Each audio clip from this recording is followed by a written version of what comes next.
Spark TV. Metal in action.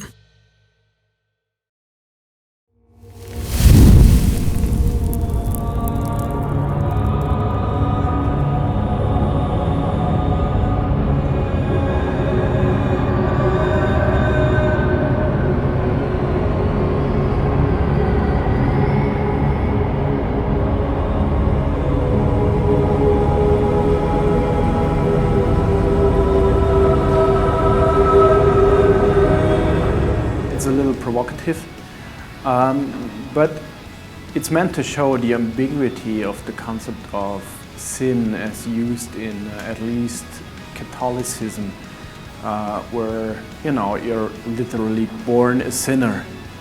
Like man is a sinner by default and can only find relief by a strong belief. Well, let's keep it neutral and say this is a very interesting concept. But it's a matter of fact that sin is used in Catholicism as a kind of sacrament. I mean, the sacrament is a sort of ritual that defines you as a person in a cultural religion. And so sin defines the believer by default. And that's just like a pretty interesting conception, and it was just perfect for basing POWERWOLF lyrics on.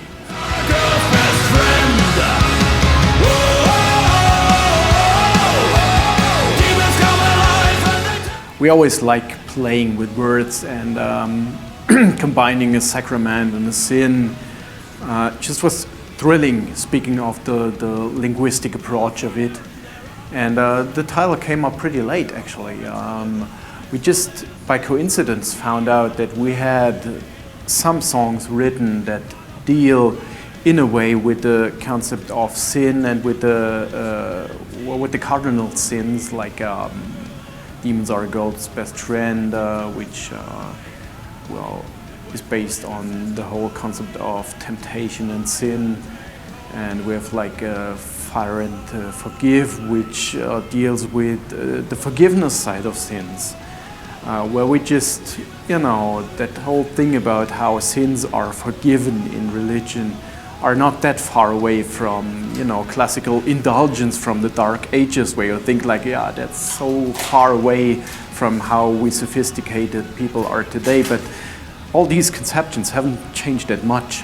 We bring fire, sing fire, scream fire and forgive in the liar, but fire we live. We bring fire, sing fire, scream fire and forgive. The last of our blood we will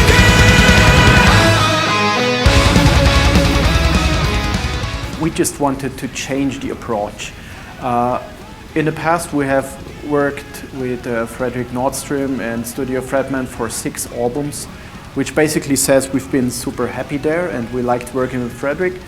But we lately felt like, okay, with album number 7, it's maybe time to change the whole situation, just to get some new kind of challenge. Like if you change your production team, you start building things from scratch. You just don't have any experience of how to work and you know what to expect.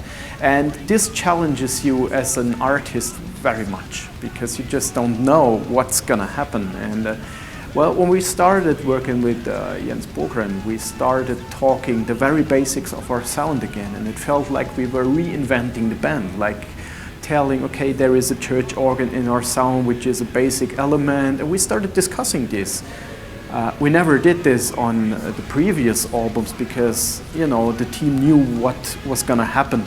And this time we started like, cards have been dealt pretty much from anew, and so you question everything, and in this process of reassembling what you are as a band, you discover some new ways and some new ingredients in your sound, and that's just what we wanted to do, to spread our wings a bit, explore some new ground, integrating some new elements and make them our own. That was the goal. And it was a pretty exciting process to do.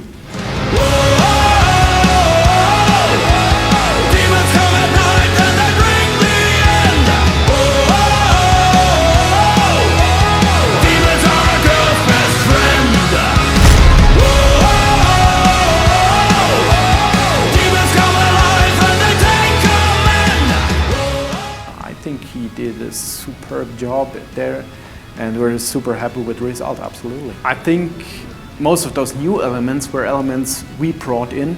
We already had him on the pre-production, and he was rather like the one who confirmed us in using it. I mean, it was rather like when we wrote the songs, we put stuff in, and we were not super sure about if this is going to work out in the end, and his role rather was like saying, yes, that's exactly what you should do, and well, he also brought in some stuff where we ended up saying, no, that's not POWERWOLF, it doesn't work. But exactly that kind of role was pretty important for us. And his role in studio probably was like being the one who had all the strings in hands. Like the production was the biggest we did so far. Like we've been working with Jos van den Broek for the orchestrations. He works with Arion and Epica, and well, we used a lot of different elements in this production, and Jens was like the one who was in the center of it all. And I remember that the mixing process was a very hard process, because it was basically Jens and me sitting there sorting out which elements to feature at what time, and he was super creative with that. Demons come alive and they take command. Demons are a girl's best friend.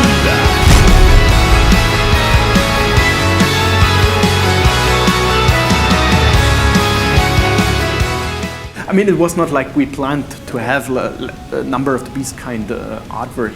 And in fact, the concept about a marionette holding other marionettes is not new at all.